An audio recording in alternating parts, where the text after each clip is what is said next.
Everyone will just wait a couple more minutes to give a chance to people to come in. We'll start in about a minute or two.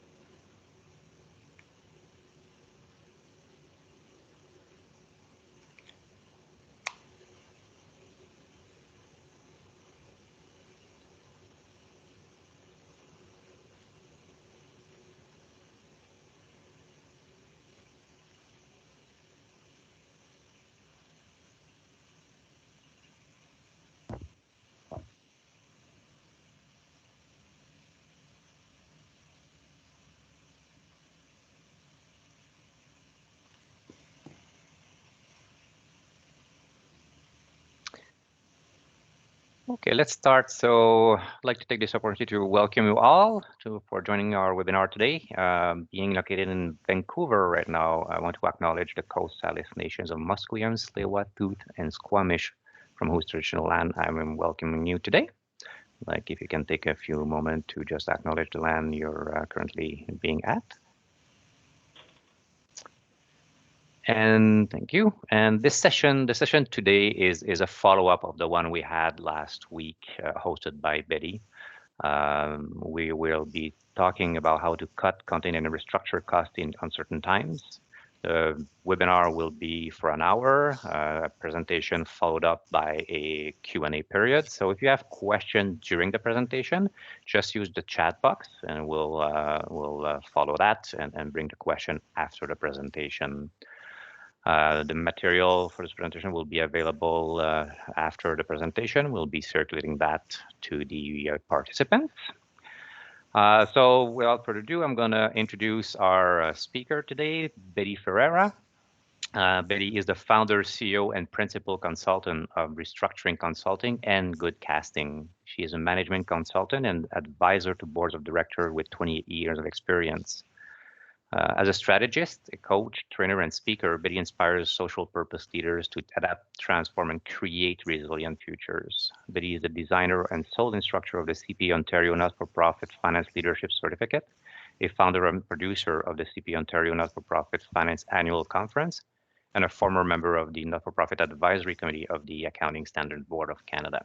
But he has many certificates.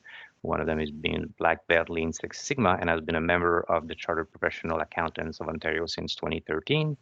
And she did receive the designation of Fellow from the CPA CMA in 2018, which makes her now a FCMA, FCPA, FCMA. So without further ado, I will welcome you, Betty, and pass it over to you. Thank you.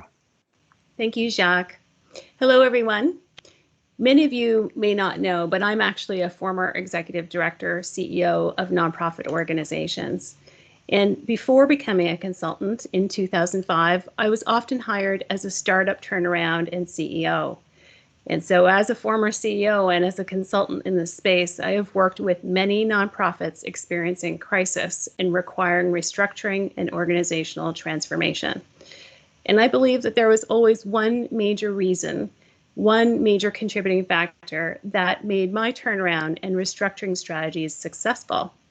And that's actually not finance, as many of you might think, but actually it's mindset.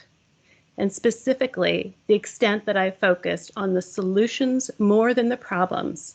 And I focused those solutions on the future state as much as I did on the current state. At the center of this mindset is a belief that it is okay if the organization ends up looking different or smaller, but I will make sure that the landing is the softest landing possible and one that will also position the organization to be resilient as possible in the future, even if the odds were stacked against me sometimes. And so I offer this inspiration and aspiration to you should you be feeling as though things are looking dire. You might be feeling tired, exhausted, and even you might be fearing the worst, or maybe you feel that things are okay for this year, but you're just not sure about next year. For many of you, things will not return to normal. There will be a new normal, and you will be part of shaping this new reality. And so I'm here today to speak about cost cutting, cost containment, and restructuring in uncertain times. And I will provide you with some tips for each of these areas and discuss the importance of developing a strategy to guide you in this work so that you can make informed decisions on how to navigate the organization during uncertain times. So let's get started. The most important part of this work is actually developing a strategy, a proactive strategy to guide you in this work that has an infrastructure that is broad enough to contain the work required. In this strategy, you have two things to balance. Potentially cost cutting if you need to balance the budget, but not just cost cutting and having a vision for the future, not one or the other. And in order to do this, it is best to anchor it actually in a strategy that clearly defines each of these things, the what and the why. This is so critically important. Don't go about doing this work of cost cutting and balancing reactively and in piecemeal. Develop a strategy that clearly articulates the what and the why. What is the purpose of the strategy? What is the specific problem that you seek to solve? And what's the opportunity? Don't just focus on the problem, because you'll focus on cost cutting and you actually will probably implement strategies that may not leave you stronger in the post-COVID stage. Secondly, identify who. This is equally as important. Sometimes we put too much on our finance staff to find ways to cut, or we leave it all to the executive director, CEO to figure it out. But this is actually a big project, one that requires many minds. And so it's clear to have a group, a committee, perhaps depending if it's a crisis, you want to call it a crisis task force, restructuring task force, a COVID task force, and identify what their roles and responsibilities are. And then lastly, how? What is the process that you're going to take to do this work? So let's break each of those down further. In terms of the process, the purpose. So this is the purpose of the strategy. You want to be really clear here to identify the specific purpose, then talk about the problem, then talk about the opportunity, and not to blend all those three together in one statement. So what is the purpose? It should be beyond just cost cutting. You have to look to the goal line that you want to actually achieve. So it should also include building resilience, building impact. Have that as your mindset and orientation from the very get-go. Then define the problem. What are the causes of the problem? Many of you, I can almost hear you say, it's COVID. But use this opportunity to think not just of what's happening now in terms of the impact of COVID, but what have been the challenges in your business, in the business model as a whole, that might actually be interconnected with what the symptoms are of COVID. Identify what the size is of the problem, and I hope you're able to do that through the scenario planning and cash flow forecasting exercises we discussed last time. What's the size of the problem from a dollar value and from a number perspective? How many donors? What subsectors? How does that look? Maybe it's government grants that you're getting for programs. Have they changed? Be very clear in articulating the problem so that everyone understands it in the same way. Consider what the implications and consequences are for the loss in revenue or the perceived loss of revenue. And of course, you want to look at the problem from the perspective of the impact on community investments and the community itself. There are many nonprofits that will look quite different and many that won't exist in the community as we move forward. Then define the opportunity.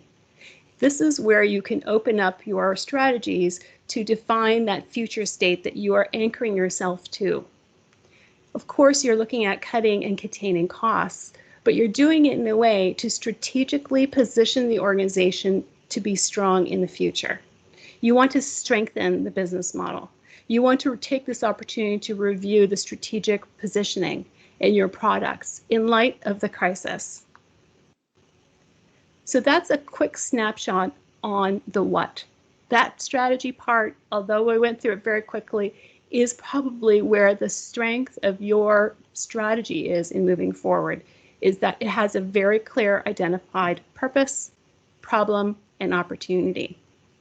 Now you want to make sure that you use a team approach. I use the RASCI format. I'm sure many of you have heard of it before. RASCI, responsible, accountable, supports, consults, and is informed. This is a levels of authority structure. And so when I look at that from a crisis strategy perspective or restructuring or cost-cutting strategy, well, I think this lives as a responsibility of the board.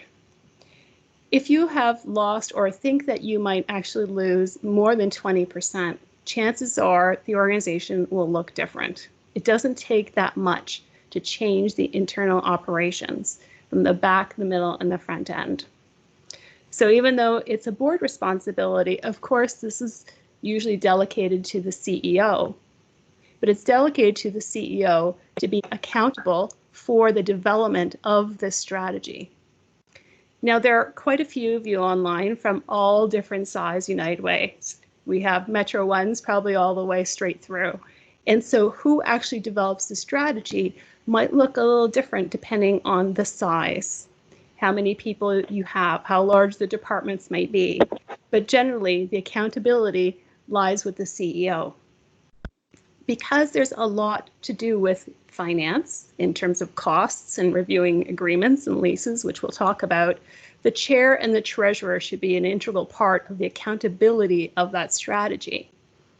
And this is, of course, in the development of the strategy. After the strategy is developed and approved, it's the CEO who's responsible for its implementation. Okay, so now let's talk about who should be consulted and who should support this process. Well, yes, of course, still the CEO. And again, the finance role is really heavy here because they need to look at invoices, expense lines. There's a very strong connection to finance, obviously. The scenario plans and the cash flow forecasts will very much determine the dollar amount that you're looking at that you need to restructure and look for cost containment or cost cutting. Senior management. If you have senior management, they should also be part of this task force. They understand from each of their portfolios the potential implications on COVID for their work. Then in terms of the treasurer and the finance committee and the chair, depending on how large your organization is, they will be involved to some extent. The smaller the organization is, the smaller the metro size, you might need more and more of their support because you don't have a department of people or a handful of people in any of these areas to support you. And then finally, staff that are not executives or senior management. Now, obviously, you need to have some tact here because many of you might be experiencing layoffs. But I would say never overlook your staff as part of understanding and brainstorming what some cost-cutting ideas might be or cost containment.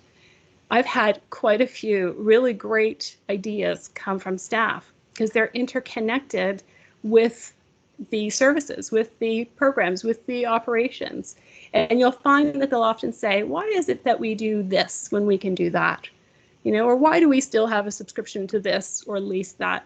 So I wouldn't discount them at all, but you might want to find a way to consult with staff, but have the nucleus of any kind of task force be the CEO, finance, senior manager, and then an interconnection with the treasurer, the chair, and the finance committee. So I've developed a chart for you, and you'll see this in the guide that you will get afterwards. And this is something that you can customize for your organization. So along the left, we have responsible, accountable, supports, consults, and then you can see that we have the different groups, the board, the finance committee, CEO, senior management, and staff. So use this so that everyone can understand what the levels of responsibility are in this strategy. So after you've figured out who's involved and to what extent, now you want to actually get into a little bit more detail. So who's going to participate in the brainstorming? Who and how? What will that look like? And of course, it's not just on cost cutting, but containing costs and even restructuring. You might need to engage outside of the organization. So you should decide who and how that happens. Will you be speaking to donors, funders, community agencies, and members? And definitely in terms of communications, absolutely identify this from the very beginning. Who should be communicating what and when? You want to ensure that you have strong messaging regarding any kind of changes that might come forward from a strategy. And so the key takeaways for this section: strategy. Be clear on the purpose, the problem, and the opportunity. This will anchor your mindset, and it will open up all sorts of ideas if you don't limit it to just cost containment for the short term. Think about the post-COVID period. What might you need in terms of your ability to generate revenue, to have efficient operations? And so balance the two, the short term, the long term, the current state and the future state. Be very clear in identifying the roles and responsibilities. The more proactive you can be on all of this, the smoother and more effective this process will be. So be sure that everyone knows what their role is, what's expected of them. And of course, in particular to the levels of engagement. Not only are they who's responsible, accountable, or supports, but how are they actually supporting or being consulted? Make sure that that is clear from the outset. Next, I'd like to talk about what. So it's the process. So you've agreed that you need to look at a strategy for cost cutting, containment, and restructuring.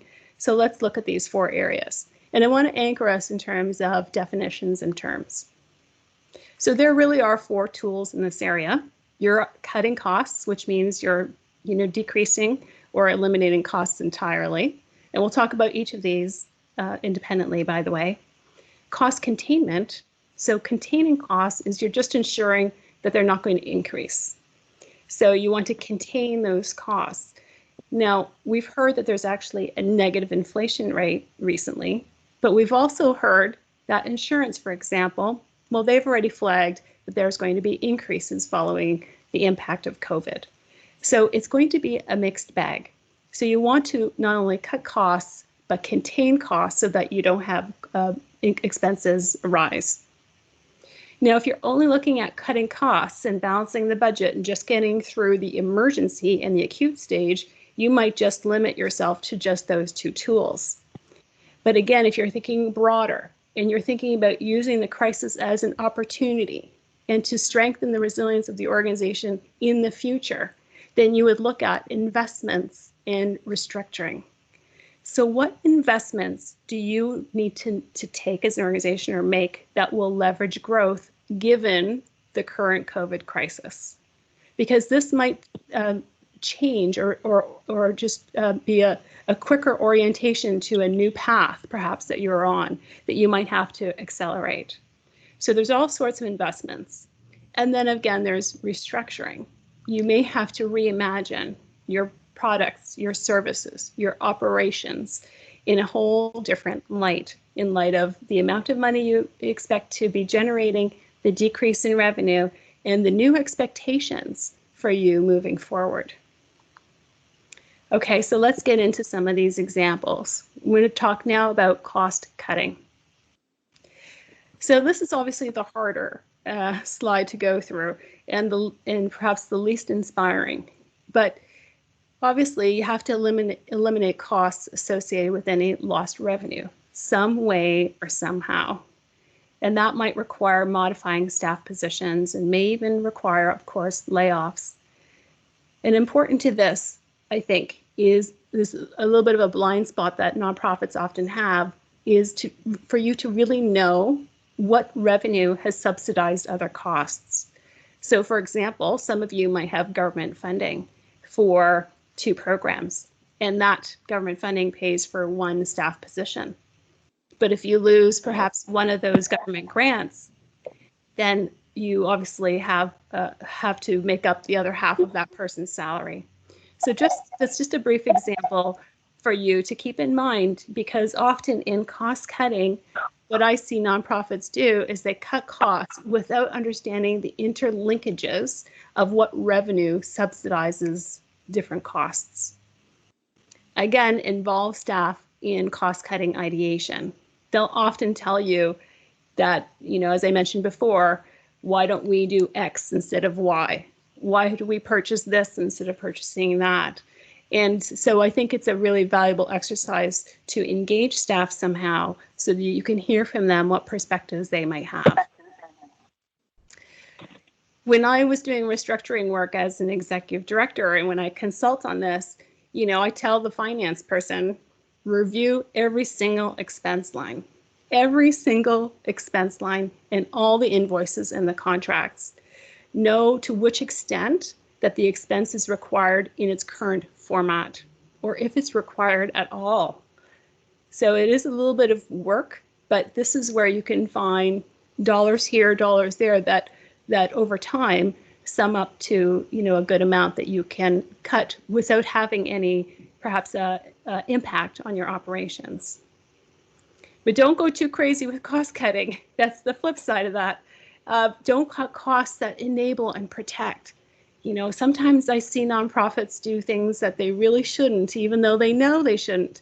So, for example, they don't submit their remittances to government because they need the cash for payroll or for the lease. So you want to ensure that you're not cutting costs or not paying in areas that actually might create weakness and more challenge in the future. And I have to say, it's really important not to cut costs to sector advocate memberships and those kind of dues. It's very hard for the nonprofit sector coast to coast to have created these intermediaries. They're there to help advocate for nonprofits in times of crisis.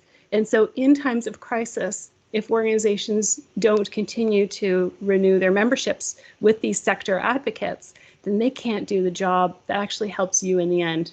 So that's one cost I would say you need to be very careful and consider not cutting. Okay, so let's talk about cost containment. So again, here we're containing costs so that they don't continue to rise.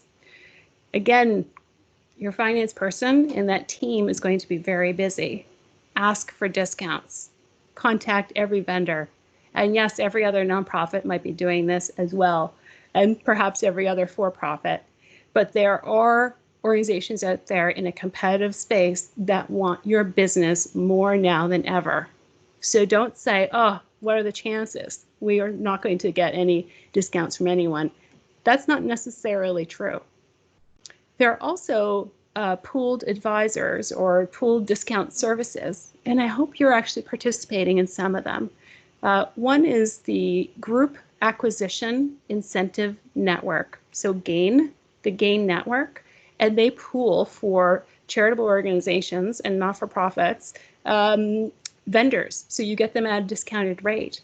I've used them and actually have had thousands and thousands of dollars of discounts on health benefits, office supplies, EAP, employment assistance programs.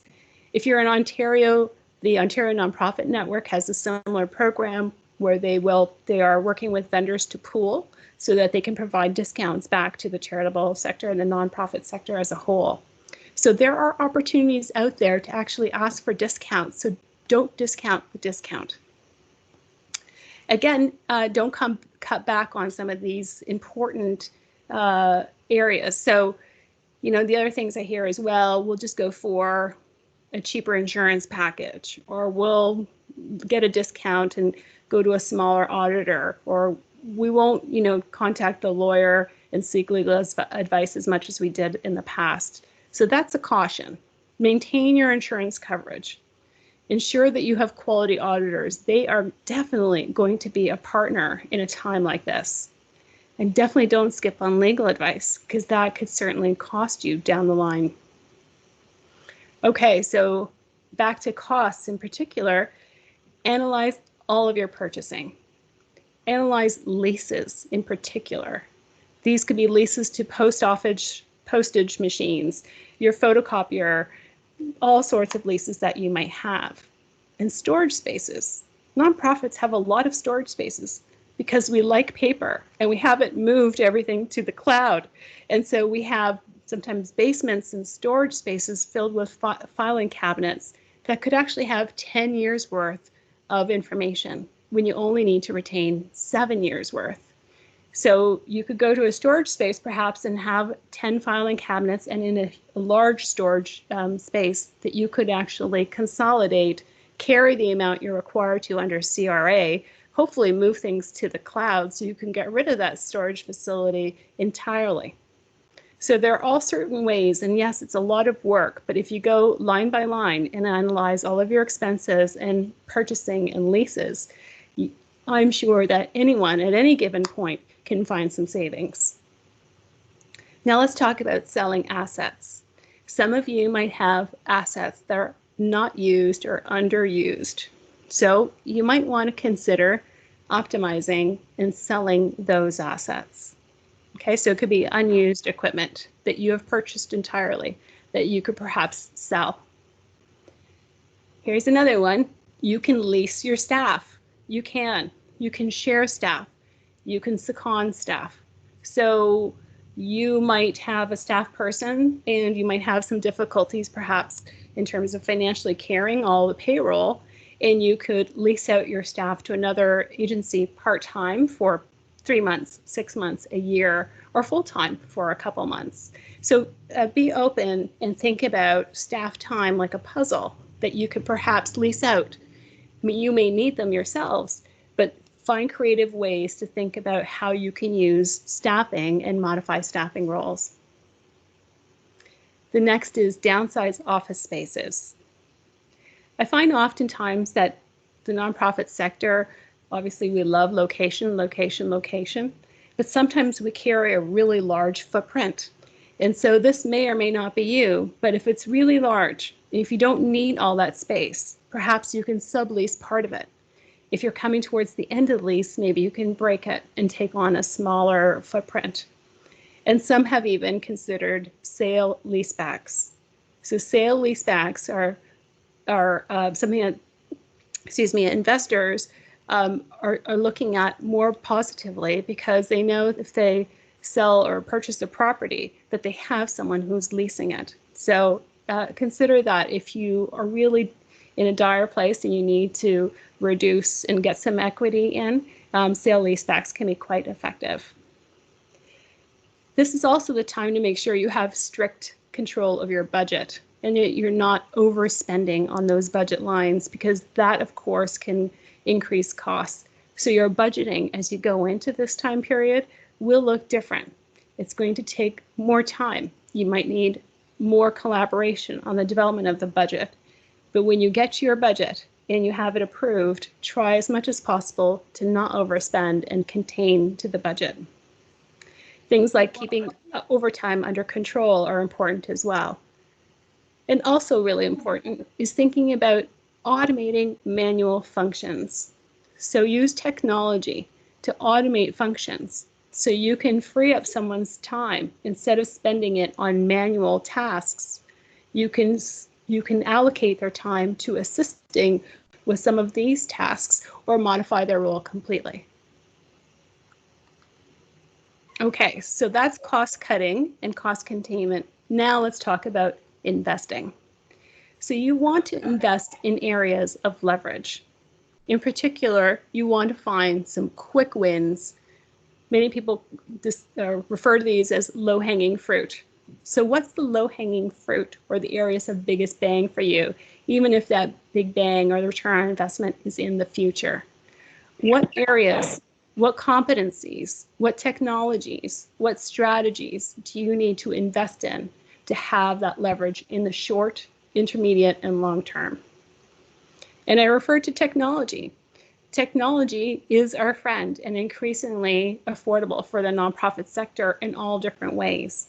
So invest in technology if you can that will streamline these manual processes and help you actually in restructuring your staff roles and modifying what those responsibilities are. If you can compress administrative time, then you free up more time that those staff can do other work.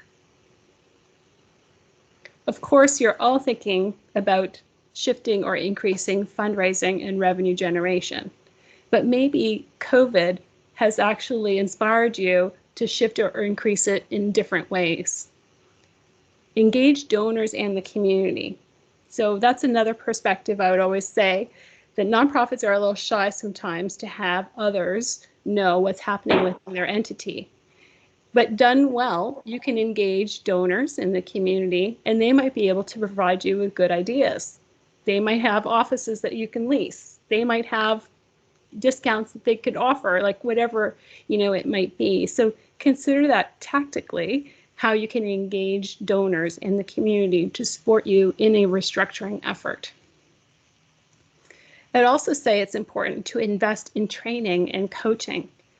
Invest in training and coaching that can support the transformation of the organization, that can support the staff people who now, instead of doing the work like all of us were in the past, have had to take on a slightly different role. Support them in the process of their own transformation, and that will support the organization in its transformation. And so finally, I'm going to talk about restructuring. Restructuring is something that is creative, it is technical. You could look at restructuring from a short-term, intermediate, and a long-term perspective. And restructuring often ends up that the organization looks differently. It could be the staff structure, the roles, the products themselves.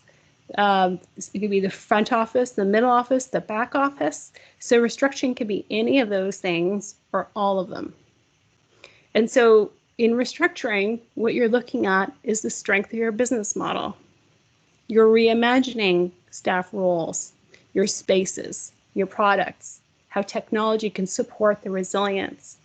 In order to do that, it's really important to look at a strategic positioning exercise. So again, you're not doing this work reactively or perhaps not comprehensively, but looking at strategic positioning to assess more effective strategic options for revenue generation, for administration, for community impact in light of the current crisis.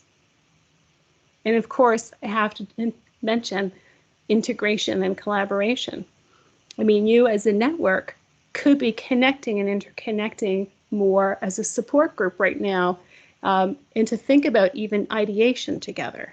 You might be able to think about how you can share staff together, share strategies together. So I would say if there's some way that you can interconnect and integrate even in the ideation together, you have a value add that other independent nonprofits don't. So I would leverage that and leverage collaboration. And finally, I have to say you should be looking at exploring mergers. Now, you might not necessarily be as affected, but some of you probably are. And mergers do take a long time. They do require some structuring of the legal and operating model. And so if you're in your scenario planning and your cash flow forecasting, you're uncertain about the future, mergers are often a good way to ensure long-term stability and sustainability. And no, Dan didn't tell me to mention this, or Poya. I, as you know, wrote the merger, the integration playbook for you, and I've had that experience because I've worked with so many organizations that cut and contain costs, but they still didn't have enough fuel to be able to fly out from that runway. And so they've had to look at merger as an opportunity. And so the key takeaways here are to ensure that you have strategy and responsibility outlined and that it's clear. Be clear on the purpose, the problem, the opportunity, clearly outline levels of responsibility and a timeline for that work. Look not only to the short term, but for the intermediate and the long term, and ensure those strategies reflect not just balancing your budget now, but ensuring that you're going to be a strong and resilient organization on the other end. And take into consideration all four areas. know which areas to cut, which areas to contain, which to invest and restructure in, and work together collaboratively to share solutions and ideas so you can build resilient organizations together. And so in this webinar, I've highlighted the importance of developing a strategy to guide you in this work, including a guide on who should participate and how. I've also highlighted some of the ways you can use to cut and contain costs and restructure. But most of all, I hope that you take away the key message to see the crisis as an opportunity to position the organization for current and future strength, resilience, and stability. By focusing on the solution for your future strategy, well, it will shift. It will take on a new tone. And once you focus on future resilience, new ideas will come to light. So ensure that your strategy positions your organization for the softest of all possible landings and one that will position it competitively to be resilient in the new normal that will be our future. Thank you so much. Thank you, Betty. That was very insightful, and thanks for this holistic approach instead of just focusing on cost cutting, as you mentioned. I think there's a wider range of opportunities and things to think about. So thanks for this presentation. So we're now going to move to the question period. So for those who wants to ask any question to Betty, you can use the chat box, or if you prefer, also you can unmute yourself and ask a question. So anybody who wants to go. I can answer one while the rest of you are typing in questions. So one of the questions I often get is, should we start cutting costs now, even if we don't know what is out there for us in the future? So I would say that because it is a lengthy process, as you've just heard, and you could probably benefit, everyone could probably find some savings, that you can start some of this work now. And in fact, I think it's most important to do all this work simultaneously. So if you're doing your cash flow forecasting and if you're doing your financial modeling for scenarios now, start pulling together your task force.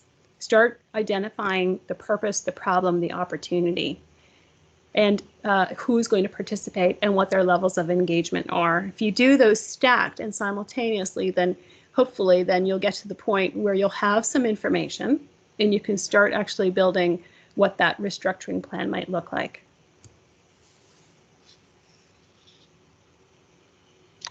Still no questions, so I don't know if you have any other that you received from other presentations.